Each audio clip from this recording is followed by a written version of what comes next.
Hello everyone. आज हम start करेंगे प्लांट एनाटॉमी के बारे में बात करेंगे, प्लांट टिश्यू के बारे में बात करेंगे। ठीक है, तो मैं आपको डायरेक्ट बुक में से दिखा रहा हूँ क्योंकि इसके अंदर काफ़ी सारे डायग्राम हैं जो कलर्ड है, तो आपको समझने में थोड़ी सी आसानी रहेगी। ठीक है, और बाद में मैं आपको जो इंडिविजुअली जो नोट्स हैं जो कुछ मैंने बनाए हुए हैं उनकी मैं आपको फोटो भेजता हूँ। ठीक है, तो फर्स्ट वन हम बात करते हैं टिश्यू की। तो हम बोलते हैं कि जो टिश्यू है that is group of cells. तो बहुत सारी सेल आपस में मिलके काम करती है, ठीक है, जिनका ओरिजिन सेम है, जिसका फंक्शन सेम है, तो वो ग्रुप ऑफ सेल क्या कहलाती है? टिश्यू कहलाती है। ठीक है, जो टिश्यू टर्म है that is given by the Grew. किसने दी थी? ग्रू ने दी थी। ठीक है, तो डेफिनेशन पे अगर हम बात करें तो एक group of cell that are similar in structure, function, work together to achieve a particular function. यानी कि वो सभी सेल्स का ग्रुप जिनकी स्ट्रक्चर एक जैसी हो, जिनका फंक्शन एक जैसा हो और जो सारे मिलकर एक ही जैसे फंक्शन को अचीव करे, तो वो ग्रुप ऑफ सेल्स क्या कहलाएगी? आपकी टिश्यू कहलाती है। स्ट्रक्चर में मैं यहाँ पर कह सकता हूँ मे और मे नोट बी।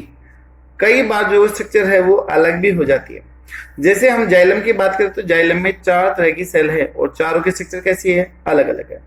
ऐसे हम बात करेंगे फ्लोएम की, कि फ्लोएम में भी 4 तरह की सेल्स हैं और मिलके एक टिश्यू बना रही है। उनका जो फंक्शन है वो तो सेम ही है कि ट्रांसपोर्टेशन फूड या फिर वाटर, बट जो स्ट्रक्चर है सेल्स की वो कैसी है? अलग है। तो हम यहाँ पर बोल सकते हैं group of cells that are similar in structure और may not be but function work together to achieve the particular function that is known as the tissue. Example है आपका phloem tissue, xylem tissue, blood tissue, muscles tissue और यहाँ तक के। But हमें यहाँ पर बात करनी है सिर्फ किसकी? प्लांट की। तो हम बात कर लेंगे कौन सा? फ्लोएम और जाइलम टिश्यू की बात कर लेंगे। ठीक है, उसके बाद में नेक्स्ट वन है, अभी देखिएगा यहाँ पर लाइन लिखी गई है कि all living organism are made up of the single cell और सेवरल सेल। एक जो ऑर्गेनिज्म है वो एक सेल का भी हो सकता है और एक से ज्यादा सेल का भी हो सकता है। तो सिंगल और सेवरल, जैसे मैं बोलूं अमीबा एक सेल का हो गया, बैक्टीरिया मैं बोल दूं एक सेल का हो गया, बट जैसे मैं यहाँ पर बोलूं ह्यूमन हो गया, मल्टी सेलुलर हो गया, प्लांट हो गया, वो मल्टी सेलुलर हो गया। तो जो ऑर्गेनिज्म है वो एक सेल का भी हो सकता है और एक से ज्यादा सेल का भी हो सकता है। In unicellular organism there is lack of tissue organization, division of labour and cellular differentiation. तो जो यूनिसेलुलर ऑर्गेनिज्म है लाइक बैक्टीरिया, अमीबा, लैक का मतलब एब्सेंट होना।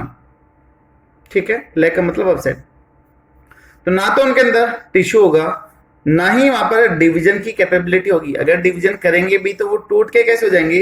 अलग अलग हो जाएंगे, एक साथ में नहीं रहेंगे। ठीक है, तो डिवीजन और लेबर का मतलब है कि जो काम का बंटवारा होता है, ठीक है, जो एक काम में काफी सारे लोग मिलके करते हैं, काम को डिवाइड करके करते हैं, तो वो डिवीजन ऑफ लेबर यहाँ पर नहीं होगा।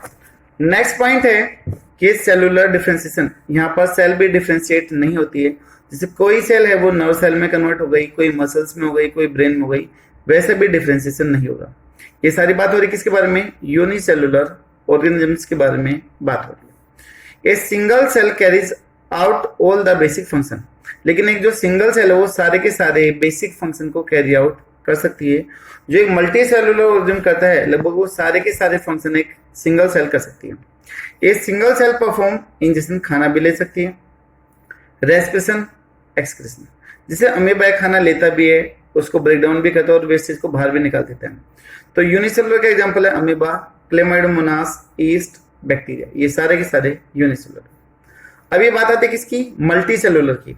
इन multi cellular organism millions of cells are found and exhibit tissue organization, division of labor and cellular differentiation।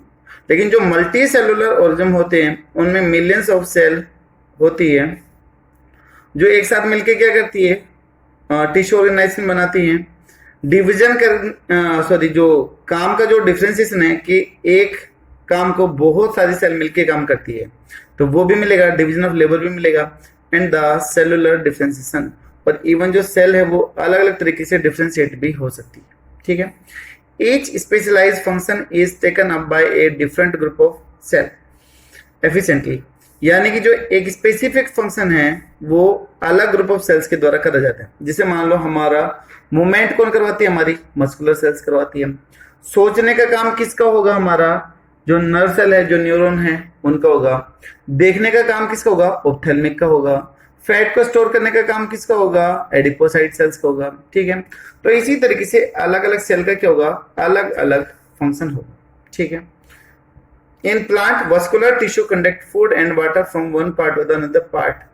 ठीक है, इसी तरीके से प्लांट में भी कुछ टिश्यू होते हैं, वस्कुलर टिश्यू होते हैं, जैसे जाइलम ऑफ फ्लेम होते हैं, वो भी खाने को और फूड को एक जगह से दूसरी जगह पर लेके जाते हैं। ठीक है, अगर हम यहाँ पर बात करें कि जो हमारे अंदर जो टिश्यू है एनिमल में, क्या वैसे ही टिश्यू प्लांट में मिलते हैं, तो आंसर आएगा नहीं। एनिमल में जो टिश्यू के टाइप है वो बहुत सारे होते हैं और प्लांट में कैसे मिलते हैं, लिमिटेड ही मिलते हैं, ज्यादा नहीं मिलते हैं। ठीक है, तो यहाँ पर दे रखा है this mean a particular function is carried out by the cluster of the cells at a definite place in the body. अभी हमने बात करी थी, this cluster of cells is called the tissue. तो बहुत सारी सेल्स एक साथ मिलकर काम करेगी, उस क्लस्टर ऑफ सेल्स को हम क्या बोल देंगे, टिश्यू बोल देंगे। It is arrange and design specifiedly to give the highest possible efficiency of the function. और जो टिश्यू बनेगा वो किसी भी काम को बहुत ज्यादा बेहतर तरीके से करने के लिए क्या होगा, एफिशिएंट होगा, उसके लिए स्पेसिफिक होगा। Term tissue can be defined as, तो टिश्यू की डेफिनेशन है जो भी हमने यहाँ पर देख ली थी। आई थिंक शायद क्लियर होगा।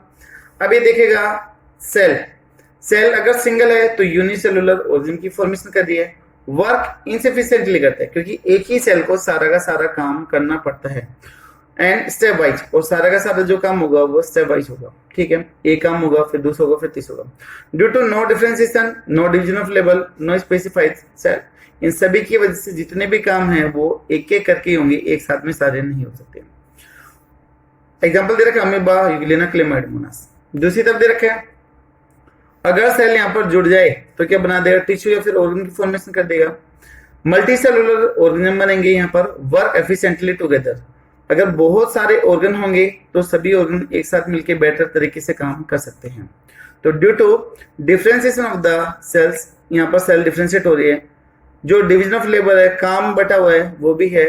स्पेशलाइजेशन ऑफ द सेल, अलग अलग तरीके की सेल है, nerve cells, fat cell, muscular cell, अलग अलग तरीके की सेल है।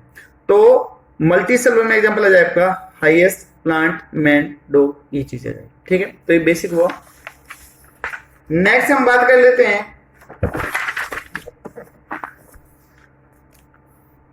Are plant and animal made up of same type of tissue. क्या प्लांट और एनिमल एक ही तरह के टिश्यू के बने हुए हैं, तो अभी हमने बात करी थी, क्या आंसर आएगा, नहीं। ये जो पैराग्राफ है काफी इंपॉर्टेंट है, वेरी इंपॉर्टेंट है क्वेश्चन बनाने के लिए एंट्रेंस एग्जाम में। कैसे देखिएगा, although plant and animals are made up of the group of the plant cells and animal cells respectively, the cells of both plant and animals are not same। ठीक है भाई, जो प्लांट और animals है वो किसके बने हुए हैं, बहुत सारी सेल्स के बने हुए हैं, और उनकी जो सेल्स है वो भी सेम नहीं है, वो क्या है, अलग अलग है। आपने फर्स्ट चैप्टर में पढ़ा होगा, तब सर ने आपको करवाया होगा कि प्लांट सेल और एनिमल सेल के बीच में क्या डिफरेंस है। तो आपने पढ़ा था कि plant cell have the chloroplast, have the vacuole, perform photosynthesis, cell wall present होगी, वहां पर सेंट्रियोल और लाइसोसोम क्या होंगे, एब्सेंट होंगे, वो आप पहले चैप्टर में पढ़ चुके हो। एनिमल में इसका जस्ट उल्टा होगा कि क्लोरोप्लास्ट नहीं होगा, वैक्यूल प्रेजेंट होगा, जो फोटोसिंथेसिस है वो क्या होगी, एब्सेंट होगी, सेल वॉल क्या है, एब्सेंट है, सेंट्रियोल और जो लाइसोसोम है वो क्या है, प्रेजेंट है। ठीक है, तो इसलिए उनका नेचर कैसे अलग है। इसके अलावा और क्या डिफरेंस होगा, प्लांट्स एग्जिबिट टोटिपोटेंसी। यहाँ पर एक वर्ड है टोटिपोटेंसी। टोटिपोटेंसी का मतलब है कि तब एक सेल पूरा का पूरा ऑर्गन बनाने की क्षमता रखे, तब उसकी एक सेल, जैसे मालूम मैं एक सेल की बात करूं, ये एक सेल हमने ले ली कोई भी प्लांट की, और इस एक सेल को मैं कल्चर मीडिया पे रख देता हूं। मैंने किस पे रख दिया, कल्चर मीडिया पे रख दिया। इसको हमने सारी की सारी चीजें दी, minerals, enzyme, water, hormones, sunlight, हर एक चीज दी। तो उसके बाद में ये जो प्लांट सेल है वो डिफ्रेंशिएट हो जाएगी और पूरे के पूरे प्लांट की फॉर्मेशन कर देगी। तो एक प्लांट सेल से पूरा का पूरा प्लांट बनना, that capability, that efficiency known as the totipotency. तब एक सेल पूरा का पूरा प्लांट बना दे, पूरा का पूरा ऑर्गेनिज्म बना दे, तो उस क्षमता को हम बोलते हैं टोटिपोटेंसी बोलते हैं। तो ability of a single cell to form and produce all the differentiated cells in an organism including extra embryonic tissue। तब एक सेल हर एक टाइप के डिफरेंशिएटेड टिश्यू की फॉर्मेशन कर दे या फिर पूरा का पूरा ऑर्गेनिज्म बना दे, तो उसको हम क्या बोल देंगे? टोटिपोटेंसी बोल देंगे। ठीक है, सिंपल सी डेफिनेशन में लिख देता हूं। टोटिपोटेंसी की ability of a single cell to produce whole new organism, that efficiency या फिर that ability known as the totipotency, जो सिर्फ किस में मिलती है? प्लांट में मिलती है। प्लांट में आप कहीं से भी ले लो, रूट से ले लो, स्टेम से ले लो, लीव से ले लो, कहीं से भी एक सेल ले लो और उसको आप टिश्यू कल्चर के लिए रख दो। ठीक है, तो वो क्या कर देगा? यहाँ पर न्यू प्लांट की फॉर्मेशन। तो रूट, स्टेम, लीव्स, सेल कहीं से भी हो सकती है, बट सेल कैसे होनी चाहिए? लिविंग सेल होनी चाहिए। ठीक है, तो cell may be from anywhere, but cell should be living. लेकिन सेल कैसे होनी चाहिए? लिविंग नेचर की होनी है, तभी वो क्या कर पाएगी? टोटिपोटेंसी कर पाएगी या फिर नए प्लांट की फॉर्मेशन कर पाएगी, अदरवाइज नहीं तो नहीं बना पाएगी। ठीक है, तो इस क्षमता को हमने क्या बोल दिया? टोटिपोटेंसी बोल दिया। और तब की एनिमल में कौन सी मिलती है? That is the pluripotency. Plant में कौन सी मिलती है? टोटिपोटेंसी। और एनिमल में कौन सी मिलेगी? प्लूरोपोटेंसी मिलेगी। अभी प्लूरोपोटेंसी क्या होती है? A potential to differentiate into any of the three germ layer, endoderm, mesoderm and the ectoderm। भाई ये जो सेल होगी एनिमल की, वो सिर्फ प्लूरोपोटेंट है। वो इन तीनों जर्म लेयर में से, 3 जर्म लेयर होती है एनिमल में, कौन कौन सी? सबसे बाहर की लेयर एक्टोडर्म, जिससे हमारे स्किन, नेल्स, हेयर, ये चीजें बनी, उसको हम बोलते हैं एक्टोडर्म। दूसरी है मीजोडर्म।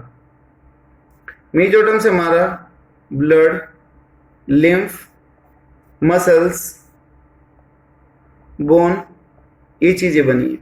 ठीक है, तीसरी है एंडोडर्म। एंडोडर्म मेनली रिलेट करती है विद अवर डाइजेस्टिव सिस्टम। तो जो पूरा डाइजेस्टिव सिस्टम है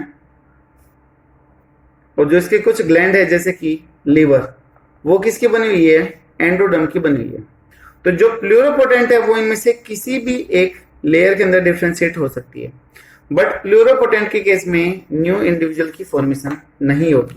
ठीक है, तो the potency to differentiate into any of the 3 germ layer, ecto, meso, endo, pluripotent stem cell can give rise to any fetal और द अडल्ट सेल टाइप। यानी कि इसके केस में किसी भी फीटल यानी कि बच्चे वाली और अडल्ट सेल की फॉर्मेशन कर सकता है, but they can not develop into the fetal और अडल्ट ऑर्गेनिज्म। लेकिन वो पूरा का पूरा ऑर्गेनिज्म नहीं बना सकते जैसे कि प्लांट में बनाता हूं।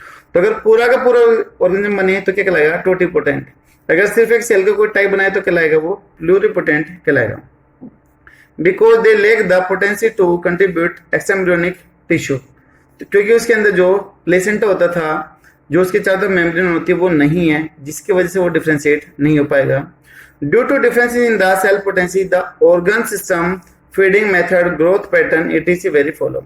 तो अलग अलग पोटेंसी होने की वजह से जितने भी ये जर्म लेयर है, जितने भी ऑर्गन है, सभी के फंक्शन कैसे होंगे? अलग अलग होंगे। ठीक है, यहाँ पर हम इस डिफरेंस की बात कर लेते हैं, प्लांट टिश्यू और एनिमल टिश्यू की बात कर लेते हैं आज के वीडियो में। तो सेल पोटेंसी की बात करें तो प्लांट में कैसी थी? टोटिपोटेंसी। एनिमल टिश्यू कैसे होगा? प्लूरिपोटेंट होगा। ग्रोथ पैटर्न देखें तो प्लांट में कैसी रहती है? अनलिमिटेड ग्रोथ रहती है। प्लांट हमेशा थ्रू द लाइफ बढ़ते हुए रहता है। उसके लिए टिश्यू है दैट इज द मेसमेटिक टिश्यू, जो हम नेक्स्ट वीडियो में बात करेंगे। और तब की एनिमल में कौन सा टिश्यू है? लिमिटेड टिश्यू है। जैसे कि हमारी हाइट 21 या 23 साल के पास में जाके रुक जाती है, तो हमारी ग्रोथ कैसे हो गई? लिमिटेड। और तब की प्लांट की कैसी है, अनलिमिटेड, क्योंकि वहां पर क्या है, मैस्मेटिक टिश्यू और हमारे अंदर ये क्या है, अब्सेंट है। उसके बाद में मोस्ट टिश्यू डेड। प्लांट में जो मोस्टली टिश्यू वो कैसे हैं, डेड है, क्योंकि इनको मैकेनिकल सपोर्ट क्या करनी है, प्रोवाइड करनी है। ठीक है, तो नो नीड ऑफ मेंटेनेंस, यहाँ पर मेंटेनेंस की कोई भी नीड नहीं होगी। हमारे केस में जो मोस्टली सेल्स है टिश्यू वो कैसे हैं, लिविंग है, तो मेंटेनेंस की रिक्वायरमेंट भी क्या होगी, ज्यादा होगी। उसके बाद में नेक्स्ट वन, फीडिंग मेथड, ये खाना कैसे लेते हैं। तो आपको पता है कि जो प्लांट है they are the autotrophic in nature, वो अपना खाना खुद ही बना लेते हैं by the help of the photosynthesis. और फोटोसिंथेसिस कौन करते हैं, यहाँ पर क्लोरोप्लास्ट करते हैं। और आपको पता है कि जो एनिमल है वो कैसे हेटेरोट्रोफिक नेचर का है, वो अपना खाना खुद नहीं बनाता बल्कि किसी और से लेता है, तो animal is the heterotrophic nature organ. उसके बाद में ऑर्गन सिस्टम डिजाइन, तो इसमें जो प्लांट के जितने भी टिश्यू हैं, फिर जितने भी ऑर्गन हैं, वो सारे के सारे कैसे इमोबाइल नेचर के हैं, वो मूवमेंट नहीं कर सकते। और तब की एनिमल कैसे एक्टिव लोकोमोशन वाले हैं, वो एनर्जी खर्च करके कहीं पे भी मूवमेंट कर सकते हैं, और ये कैसे हैं, फिक्स है। उसके बाद में demarcation observe in the dividing and the non dividing region. ठीक है, इसमें अलग अलग पार्टीशन दिखाई देता है कि कौन सा टिश्यू डिवाइड कर रहा है, कौन सा नहीं दिखाई दे रहा है, तो उसी को हमने बोला डिमार्केशन, बोला कि साफ साफ चीजें दिखाई देती है। जैसे शुगर केन में देखिएगा आपको नोड दिखाई देती है, साफ साफ इंटरनोड दिखाई देती है। ठीक है, ऐसे इसके अंदर आपको रीजन साफ साफ दिखाई देते हैं। तो इसके केस में नो डिमार्केशन रदर यूनिफॉर्म। भाई एनिमल तो पूरा पूरा बाहर से एक ही जैसे दिखाई देता है, उसके बीच में से कोई भी क्लासिफिकेशन, कोई भी डिफरेंस नहीं होता है। उसके बाद में energy consumption less than energy. Plant fix है, एक ही जगह पर खड़े रहते हैं, कोई ज्यादा मूवमेंट नहीं करते हैं, हार्ड वर्क नहीं करते हैं, तो कम एनर्जी चाहिए। और तब की एनिमल के केस में कैसा है, उल्टा होगा कि ज्यादा मोटाइल है, ज्यादा फंक्शनल है, तो ज्यादा एनर्जी चाहिए।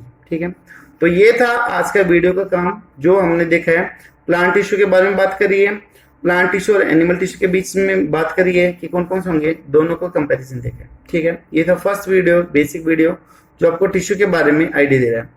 हमारी जो नेक्स्ट वीडियो होगी वहां से हम स्टार्ट करेंगे, प्लांट टिश्यू के बारे में बात करेंगे। ठीक है, थैंक यू सो मच।